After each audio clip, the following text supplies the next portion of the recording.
What if this language that we are hearing is actually Tommy providing some therapy-like support? No, don't click off. Don't start typing. Just hear me out. Before we begin, I want to be clear. I'm not a psychologist or a mental health professional. I'm simply someone with a fundamental interest in human behavior, and I have a unique personal history that might offer a different perspective or two. While the behavioral patterns that we discuss may be problematic or extreme, we are ultimately talking about real people dealing with real struggles. My goal isn't to mock or condemn, but to understand and learn from these cautionary tales. Remember that we all view these situations through our own personal filters, shaped by our own experiences, traumas, and beliefs. What I share is just my perspective and an invitation to get those brain juices flowing about human behavior and the complex patterns that shape our actions. I encourage a respectful discussion. You might agree with me, you might disagree with me, but cluck it, this is what I think. Sorry in advance for the foul language. Once upon a time, there was a girl named Amber who shared her life with the world through a magical screen. Like many stories, hers was complex, filled with hopes, fears, and challenges that weren't always what they seemed. In this chapter, she tells us tales of a gentle love and seasonal sorrows, of creations built but never kept, and of battles with inner demons that feel all too real.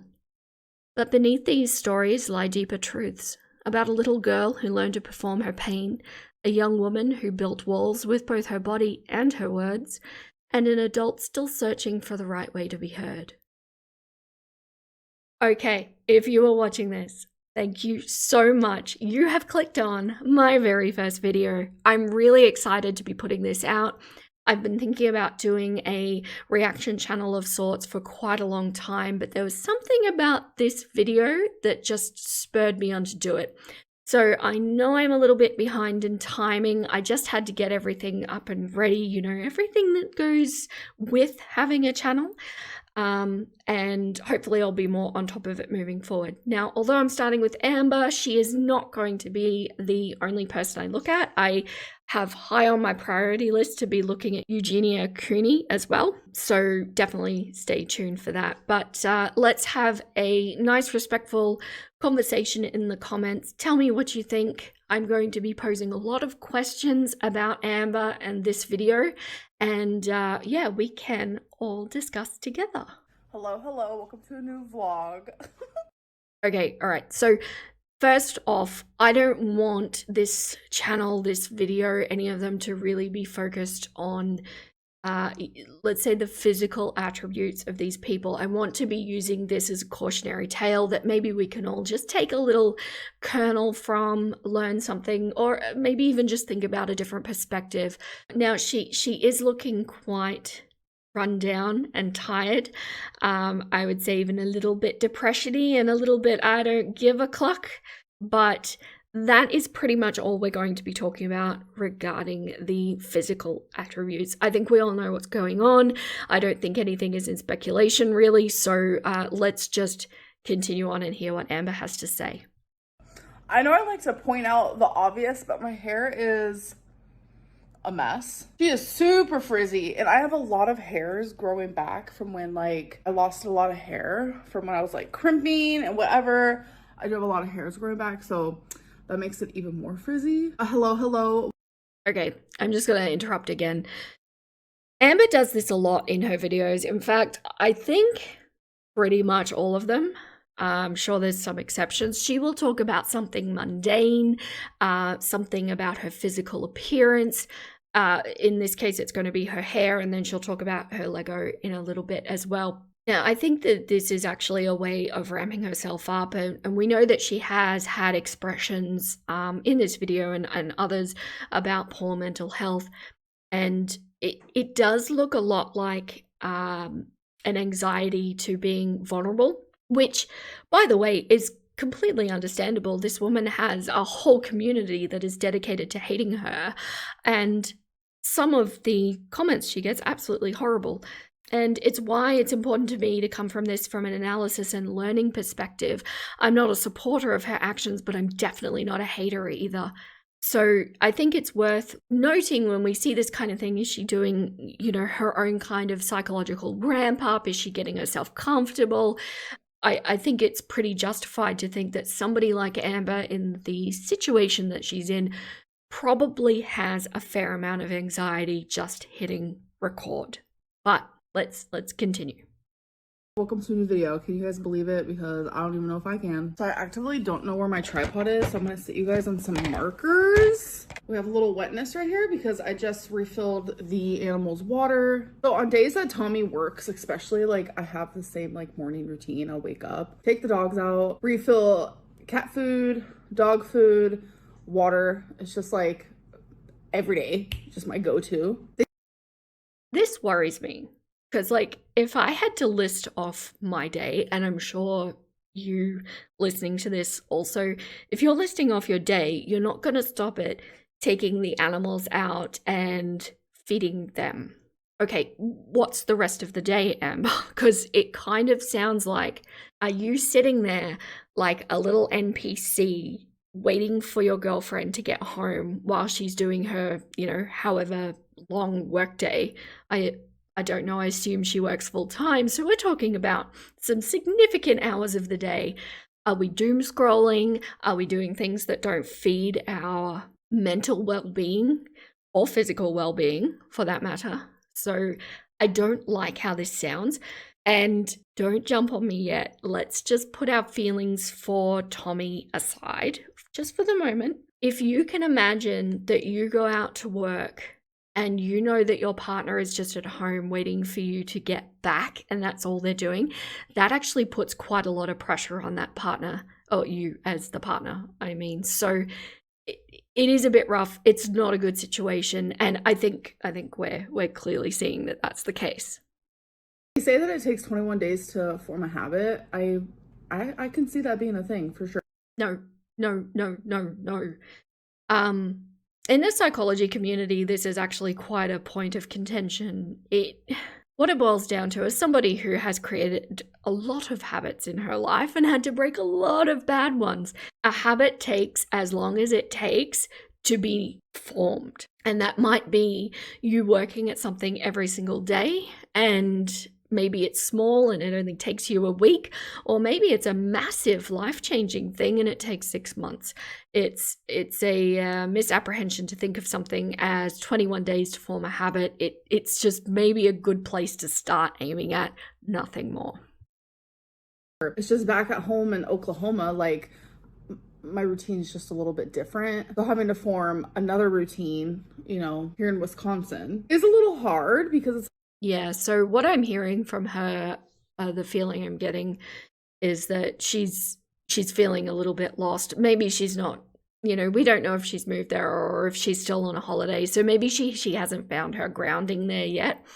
How much work she's actually doing to create that. These things don't just happen on their own. You have to take actions in order to get them to happen. Like, I lived alone for a full year, so now it's like different routines for different places. By the way, I'm actually working on the Camaro. Oh wait, I told someone that I was doing the Corvette or Corvette. What is it called? I don't do cars, but this is a Camaro. I told someone, I knew you guys were gonna fall. I knew it's gonna happen. I saw on Instagram that I was doing the Corvette, but no, I'm doing the Camaro. I'm sorry, I got my cars confused. Look at that. And then I also completed the Mona Lisa. Isn't that so cute? I feel like this will look good in Tommy's living room, so I was like, you can have it. I don't know what it is. Like, I really wanted to be the type of girly pop that did the Legos, completed them, and kept them. But it's like, I have done so many that I feel like I need like a designated area, like a designated room, like a Lego room. So I've gotten... Okay, I'm just going to stop her here. So I find this to be quite an interesting area, and we have a few things to unpack. So I actually understand, I know that a lot of people here, I want to make the Lego and then I don't want to keep it after she's spent hundreds of dollars on it, as completely wasteful and stupid. I actually understand where she's coming from here.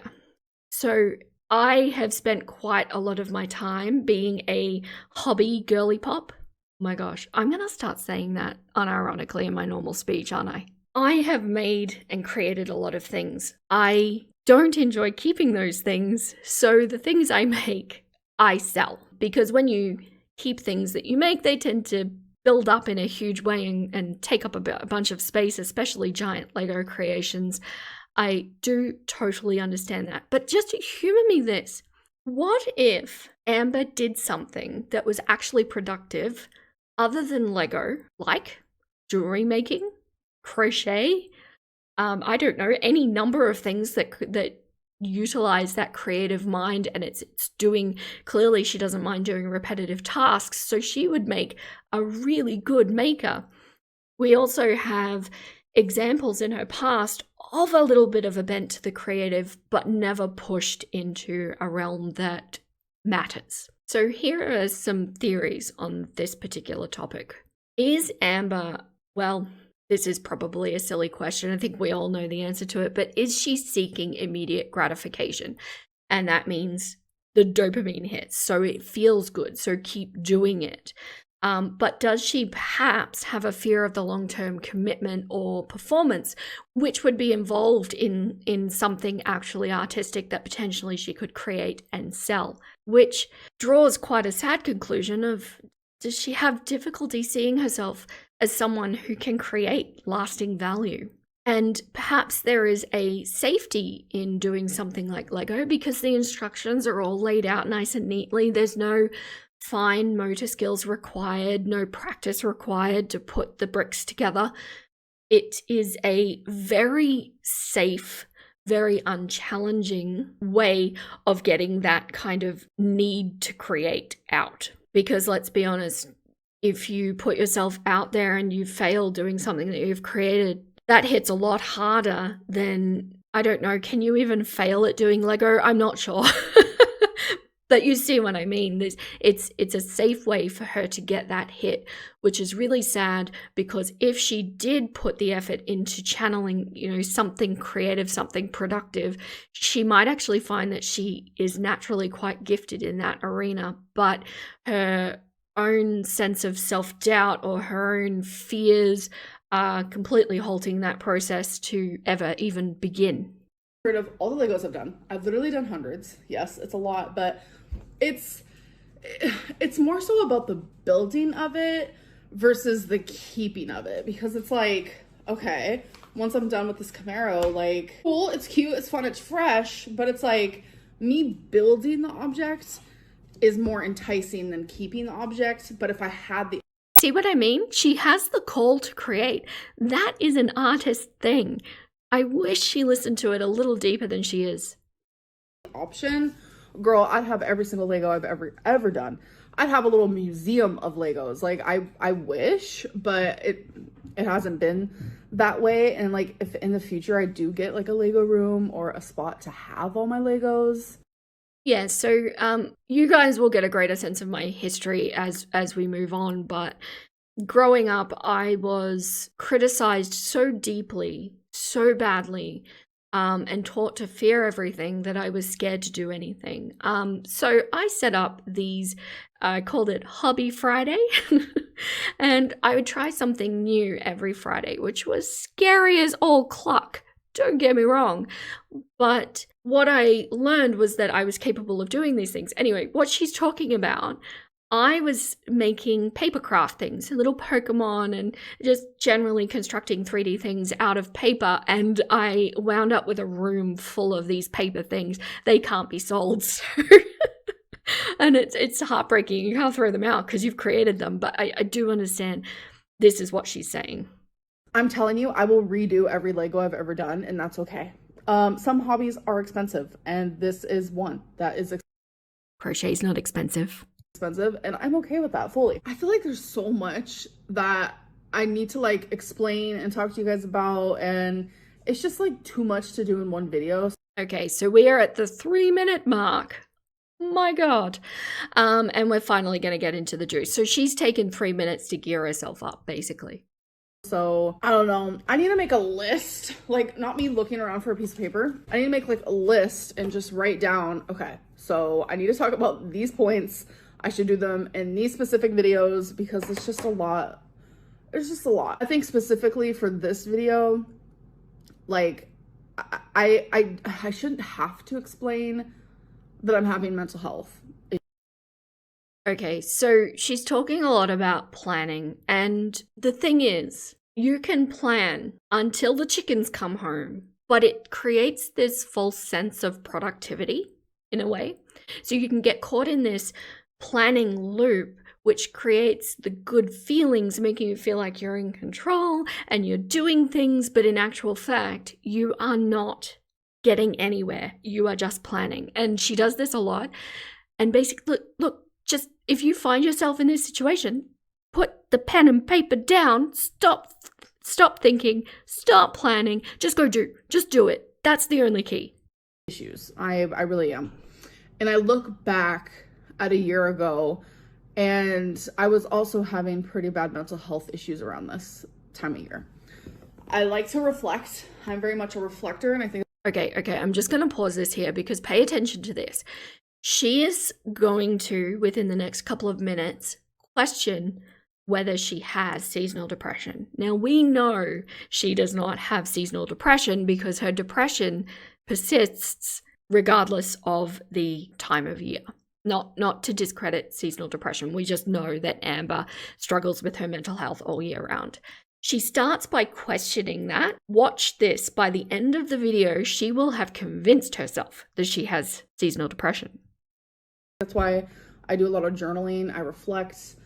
I like to understand the way I feel. I don't know. It's just, maybe it's because I grew up in and out of like group homes, children's shelters, and very much when you're in that setting, they love a good, like, let's express ourselves. Let's sit in a group, go around in a circle and express yourself. So I grew up expressing myself a lot. I grew up with so many therapists, like, because when you're in foster care, like, that's what you do. Like, you're almost obligated to see somebody on the constant.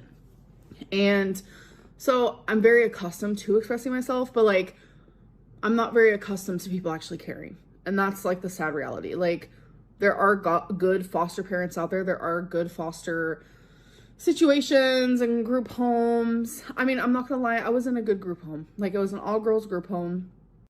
Hey, I just want to interrupt Amber here. She's not passing my Amber lie detector test. She has a little bit of a contradiction here, and she goes back and forth explaining how bad her foster experience was, but then saying that it was a really good one and that she still has relationships. I find these inconsistencies in her narrative very interesting. I think she's pretty much lying to us at some point here. I think there are kernels of truth. Which one of those it is, we will never know. We were not there with her in foster care. But I have no doubt, I think it's very logical that if you have had the kind of childhood that leads you into foster care, there is probably some level of anxiety that is surrounding your childhood. It's not going to be all sunshine and roses. Am I right? I was there for about 2 years, and still to this day, there are girls that I lived with there that I still communicate with, and staff members. That was a good point in my life. It truly was. But the children's shelter, no. So I think what she's doing here is she's kind of foreshadowing and preparing us.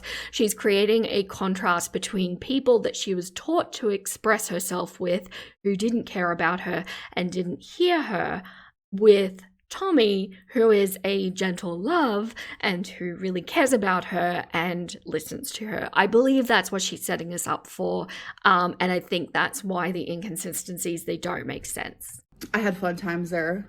It was like slumber party constantly, but the staff there, they didn't care. It didn't feel like they cared. They were there to make their money, and that was that.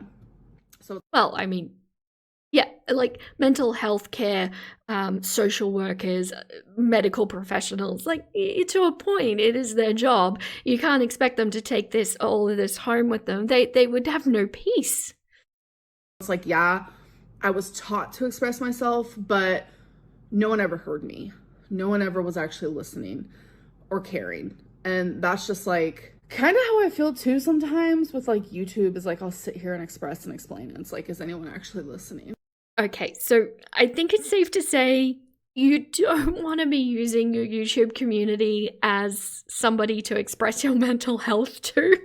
I think it's great to be able to talk about it in a way of like awareness, but you shouldn't be expecting them to listen to you and make it better. I think this is showing an improper support system on Amber's behalf, but it makes sense because her world is so tiny. Is anyone actually hearing me? I reflect back to a year ago, and I was turning to alcohol, and I was living on my own for the first time. It was just like a lot, and it was heavy, and I was turning to alcohol thinking that's what was going to make me feel better, and I was just really depressed. And like, okay, do you hear that language? I was turning to alcohol. I was really depressed. As though we haven't literally seen her in the last 1 or 2 months leaning on alcohol and being depressed. We saw it all the way through the controversy that was Erica and Brittany, and, you know, all of that happened. So she is attempting to distance herself from her past, which is a really dangerous lie that she's attempting to tell herself. And I know that this looks like she's lying to us too. I actually believe, my feeling is that she believes what she's telling herself. I would come on YouTube, and sometimes I would share that, or sometimes I would just like have a fake persona, because I didn't want to be that person that would constantly come on here and be like, I'm depressed, I'm sad, look at me cry, look at. But Amber, you're depressed because you don't do anything. There's no sense of purpose.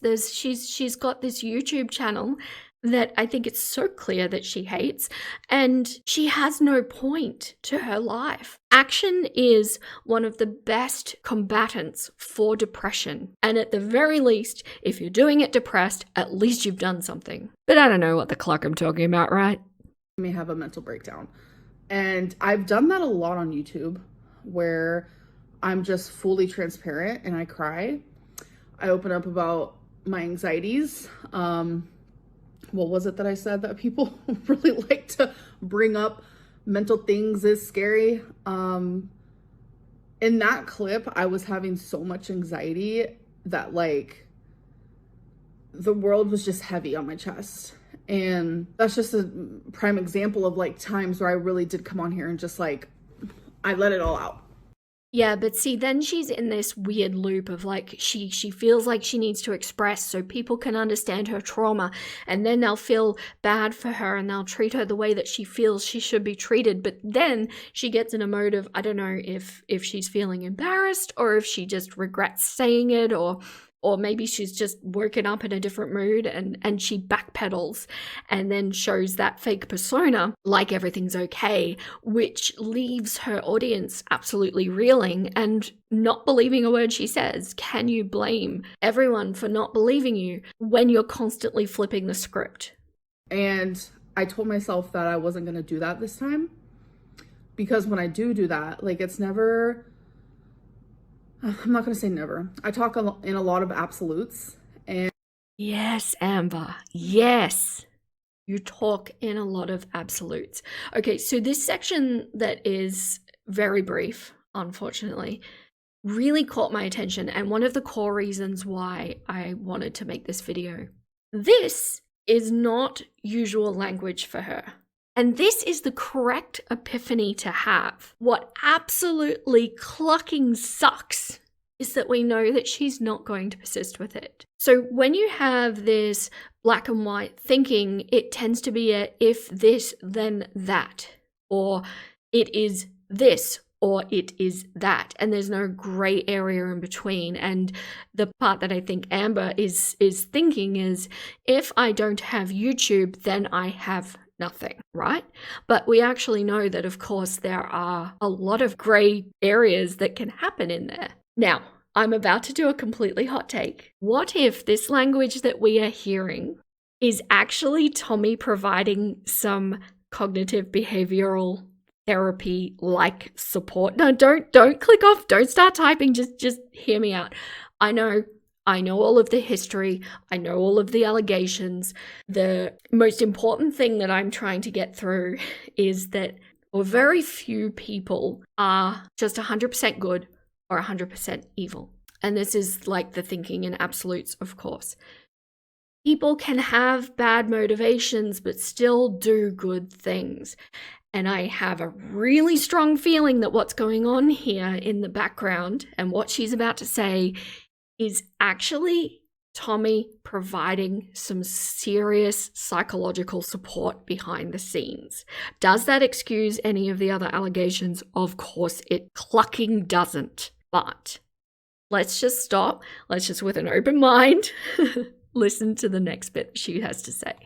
And I need to learn how not to do that, because not everything is an absolute. It's just how it is. There is always like a gray area in most situations.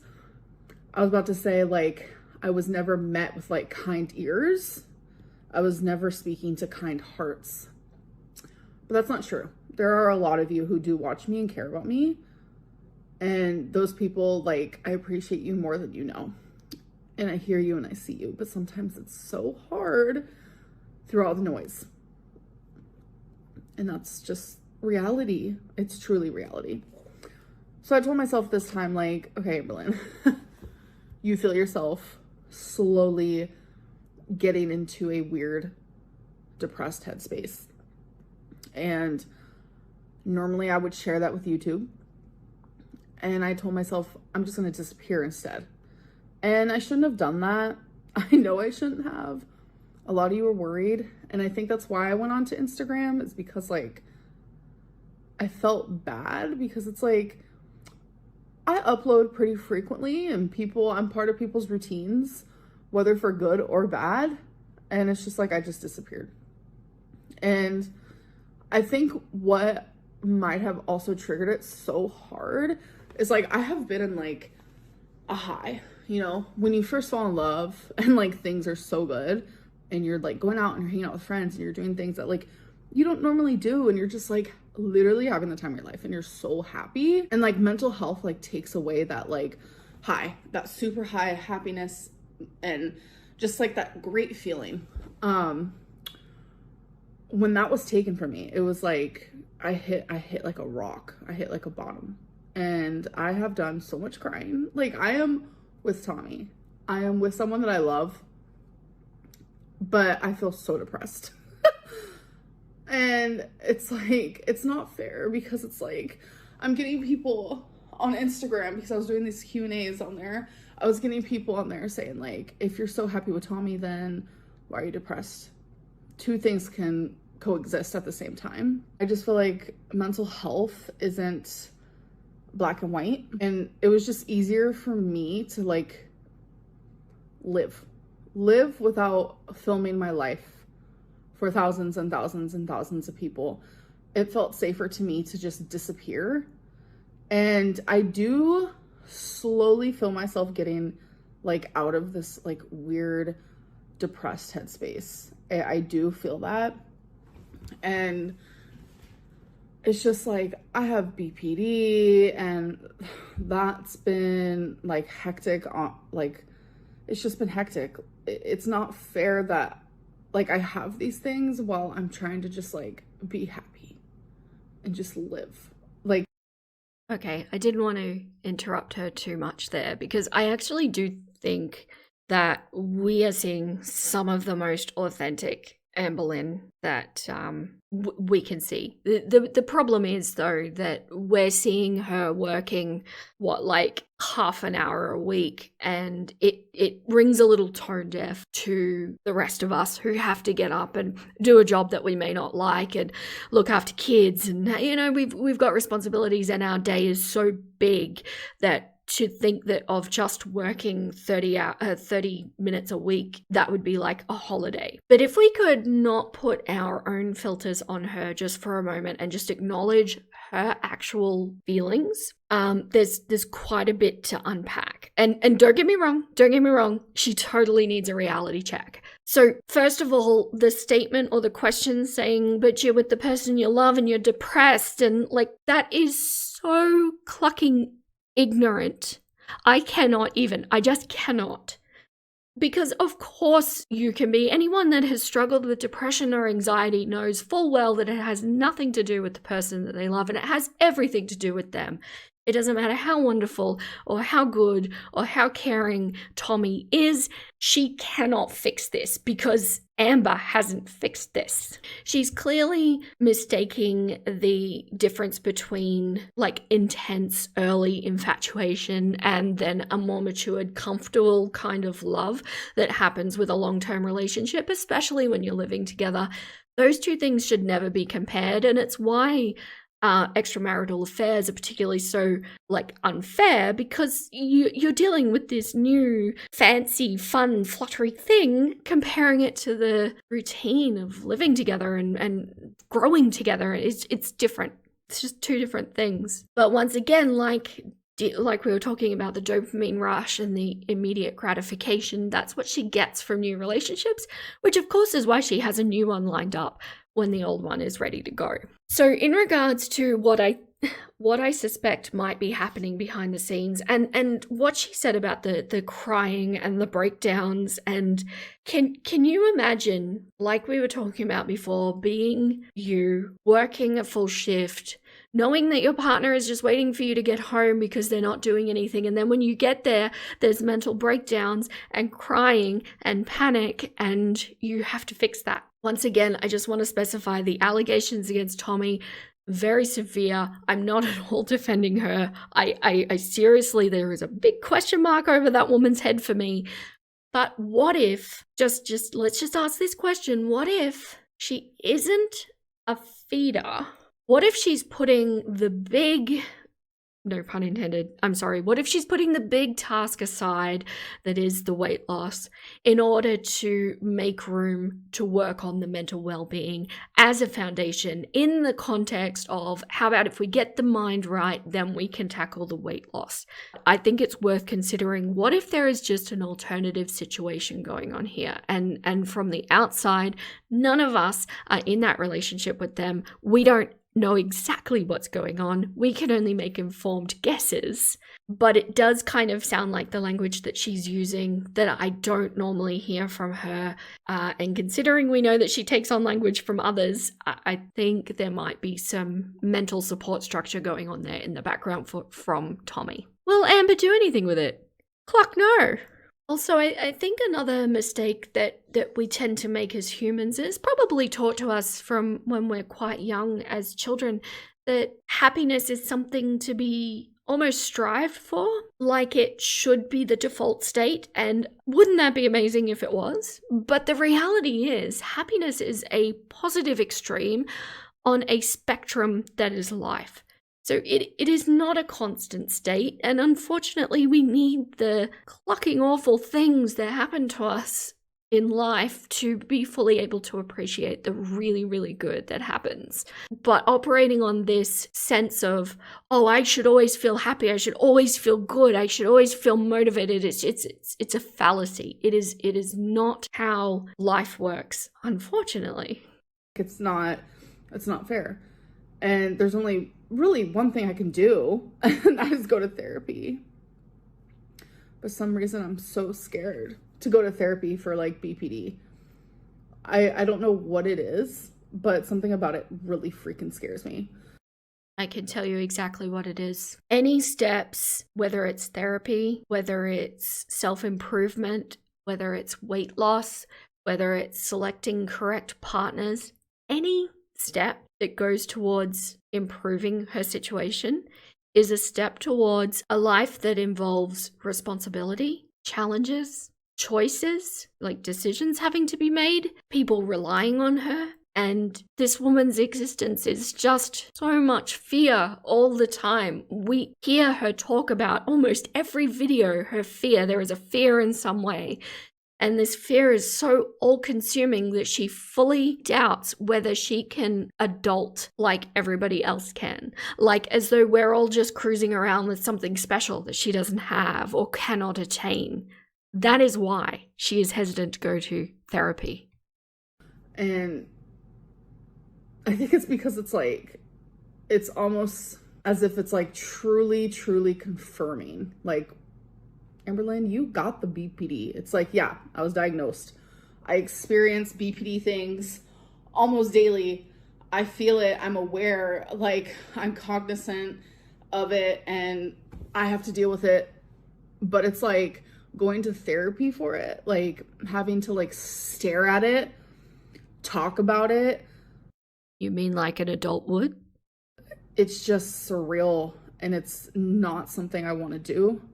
Yeah, so like I think it would be safe to say that a lot of people have childhood trauma, or we were different people when we were younger, and things that happened to us when in the past were not our fault. But the way that we move forward and the way that we handle it is our responsibility. You can't just stay locked in this perpetual teenage stage. There's been missed milestones and she needs to catch up. And somebody that was delayed and did need to catch up, I got there. It took a long time. It takes a lot of work. But looking at it like she's talking about is what it takes. Will she do it? Good question. Not something I want to experience, but it's like, that doesn't matter. It's something that I have to do. And I'm not sure when I'm going to be doing it, but it has to happen because I don't know. Is this seasonal depression? Now I don't know. Mental health is like, it's one of those things where it's like, it's not always understood. Is this seasonal depression? Is this seasonal depression? Well, I suppose it could be if you consider winter seasonal depression. Spring seasonal depression, summer seasonal depression. I get depressed in summer. And so you get my point. And I'm telling you guys, I have had some breakdowns, like true breakdowns. And this is exactly how I felt a year ago. Like, I don't know if it's like the change in weather, because there is a such thing as like seasonal depression. I don't know if that's like what's happening to me. I don't know. I know that like I don't want to be medicated. I don't want to be medicated. I was medicated for majority of my life, again, because in foster care, like I was diagnosed with depression at the age of 9 and put on Prozac. Like, that's crazy. Like, 9-year-olds should not ever have to deal with that. So she's right there. I don't know if she was medicated or diagnosed at that age. We don't know. And that's one of the problems with Amber is there's been so many lies and so many malingering kind of things. It makes it really difficult to know if she's telling the truth or not. And she's put herself in that situation without a doubt. If that's true, yeah, that really clucking sucks. But choosing whether to be medicated or not, whether that's correct for you, is absolutely a valid personal choice. I do understand where she's coming from. Hopefully she has explored alternatives, but none of us will ever know.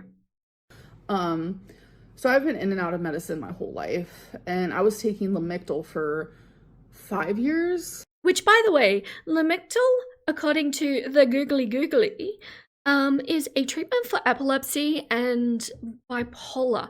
Now, I do remember Amber talking about bipolar, but we have not heard about bipolar for a really long time. Am I right?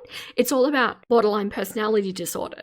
Trying to unknot the web of lies, and I just don't know. I like hands on my head at the moment, stress pose. I do not know. But what I can say is if potentially she was put on that medication and misdiagnosed for bipolar at the time, and she did in fact have borderline personality disorder, that would have caused some issues. I don't know if you have ever been on incorrect medication, but particularly when we're talking about chemicals in the brain, the wrong medication can be really devastating. So if a big if that is true, I do understand where she's coming from. Because I was diagnosed bipolar years and years ago. So I was taking Lamictal for that, and I don't ever want to be put on medicine. So it's like with BPD and seasonal depression, like I know some people take meds for seasonal depression. I get that. Me, I kind of just like wing it. And instead of like complaining about it, I just disappeared because I knew that's what was going to happen. I was going to come on here and be like, I am so fucking happy with Tommy, but I am depressed. Yeah, so like, she so clearly needs to leave YouTube. YouTube is very clearly unhealthy for her mental well-being to be putting her personal life up online just for the whole world to comment on. And then with all of the controversies that she's sparked and all of the heinous acts that she's done that everyone can see, this is bad for her. But she's put herself in this situation where it's 100% of her income. And I legitimately think she feels scared to go out into the real world and function as the rest of us do. It is a really complex financial issue, but as I was talking about before, this is not like if I don't have YouTube, then I don't have income. There are so many other options. It's not like we're talking about YouTube or homelessness. The reality is that she just wants to work those like 30 minutes a week or whatever as a vlogger for a, let's be honest, probably a bank-breaking amount. And, you know, the alternative being working minimum wage because she's not educated, she's not skilled, and have to work a full 40-hour week. It creates a built-in excuse for not making the changes that she needs to make, and completely maintains her identity as someone who, quote unquote, tries but can't succeed. And then as a result, of course, her audience becomes both her supporter and her enabler in this situation. Because I am going through a depression that I seem to go through every single year. And then with BPD, it's like, there are medicines that can like help with like your mood. Like there's nothing that can like heal a BPD. Like you're not gonna like be healed with medicine. It's not gonna happen. I will say that like Lamictal did help with my BPD as well. I'm not gonna lie, but I don't want to be medicated. And okay, that's interesting. So if it helped, and then she threw in with the BPD as well, maybe we are looking at a bipolar situation. I don't know, but if it helped, see what I mean? She doesn't take the step that would improve her situation. I think that's a personal choice, and that's okay. So it's easier for me to say I don't want to be medicated, so I don't have the, what am I going to say? I don't have the option to complain, which I really do. It's like, it's no one's fault that they have mental illness. It's no one's fault. And I think that being medicated should be an option because that is serious. And I don't like medicine. You guys know that. But what I do have an option is therapy. So with BPD, therapy can very much be the main thing that helps with people with BPD. It's DBT therapy. I need to do it. Everyone and their mama and their uncle recommends it to me, and I need to just go for it. But I want you guys to know that like I haven't been not uploading because I'm lazy or because I don't care about you guys. So yeah, we hear the lazy word a lot surrounding Amber. I agree with her. I think she's being honest. I don't think she is doing this because she's lazy. I think she's doing this because she is not at all taking responsibility for her own situation and instead trying to lean on Tommy to fix her, to make her feel better. There are so many actions that Amber needs to take, but just starting any one of them would be a start. You know, start eating well, start just walking a little bit, get off that, you know, sugar roller coaster of crashing and high and crashing and high, and start changing her language, stop planning and start doing, pick up something that is productive. There are so many, any one of them would make her start to feel better. Or because of anything like that. It started as like, okay, I'm gonna spend some time with Tommy. Even though in the back of my mind, like I slowly felt this depression coming. And it happens every year. I have to be like very cognitive. Did you hear that? It happens every year. So we are now at the point that I told you was coming. We have convinced ourselves that it is seasonal depression. Instead of that, I have to like say that because a lot of people are like blaming Tommy for my like lack of uploads. No, she has been so supportive, and she's just like, she understands that I need a break, but she's also like very encouraging when it comes to like things that I enjoy and love. And she knows that I love YouTube.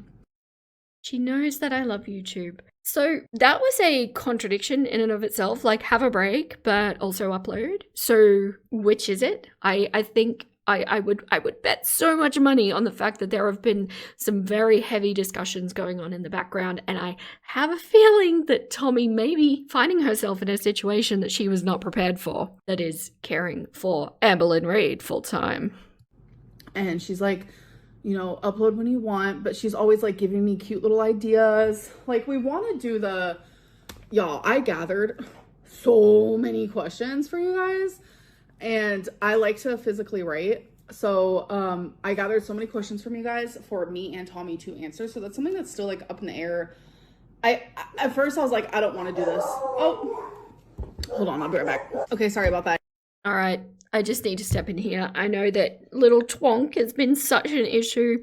I can tell you that was not a Chihuahua bark. I don't know if anybody else is familiar, but that was not a clucking Chihuahua.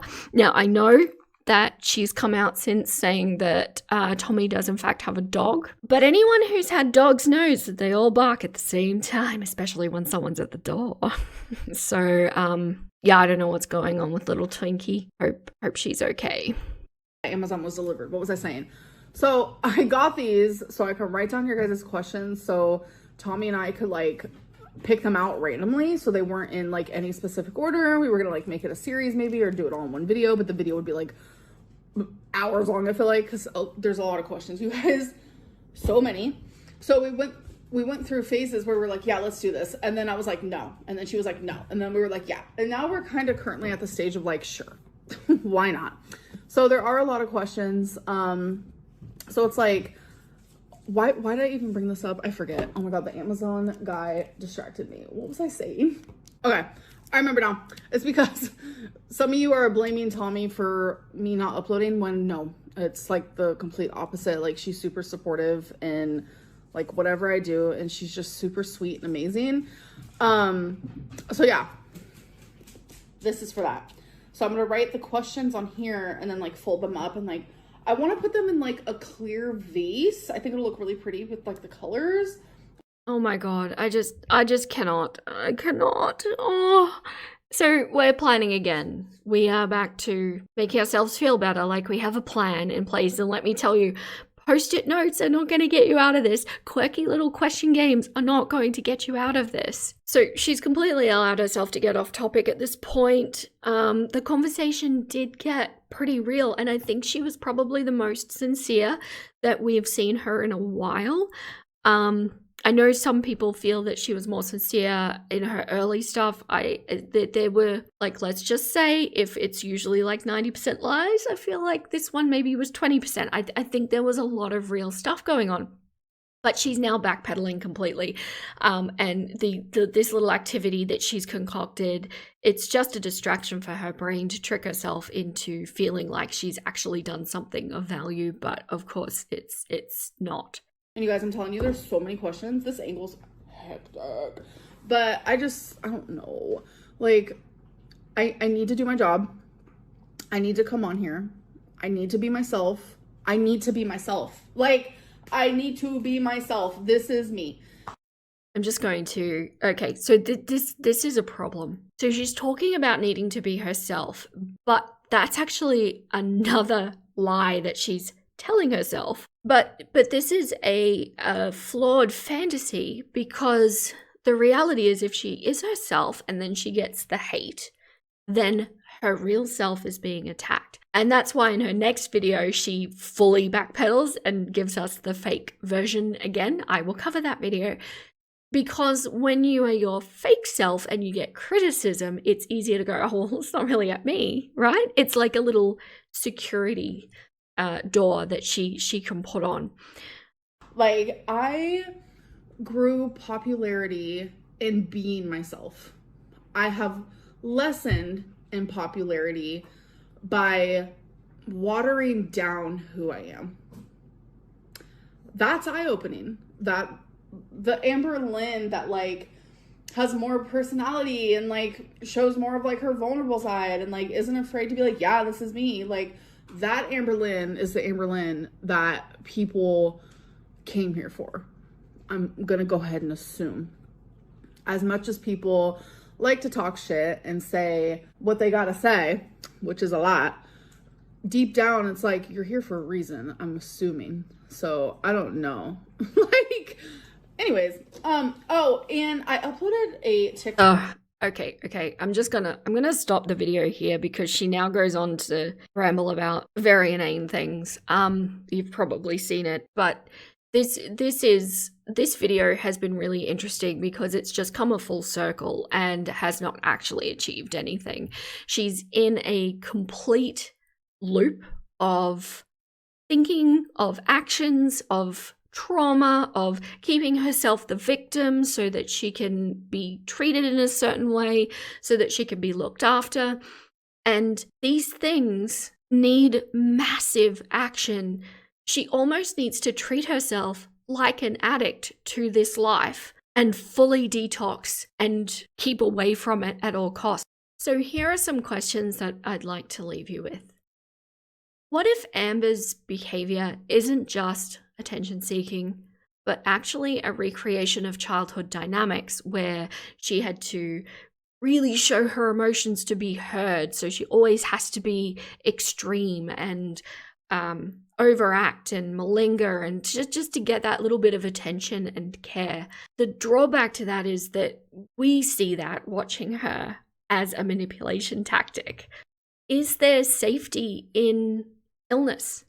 Is she almost creating her weight as this security blanket around her just to ensure that people continue to look after her so that nothing is demanded of her? And, you know, when you're 500 plus pounds, that's significant. You need to be looked after. You can't just go to the store by yourself. So it is potentially a way to avoid life's challenges. Is this a survival mechanism for her? Is there almost an arrested development going on? I think we've seen a lot in Amber's past videos where she handles her relationships, including not just romantic ones, but other relationships, her actions, the way she talks. It all seems to be locked around that kind of mid-teenage zone. And are we as viewers looking at her with an expectation of adult behavior because we're looking at a woman in her mid-30s, but she's someone who's missed all of these crucial developmental stages and maybe can't get there? Just some thoughts and some questions. Of course, these don't all represent what I think. I think you probably have an idea of what I think, but I'm really interested to hear what your theory is. I hope you enjoyed my video. Thank you so much if you're still here listening to this. I really appreciate your support in my first video. Give me a subscribe if you haven't already, and I will be out with more videos. But for now, thank you so much for listening to this chapter of our cautionary tales.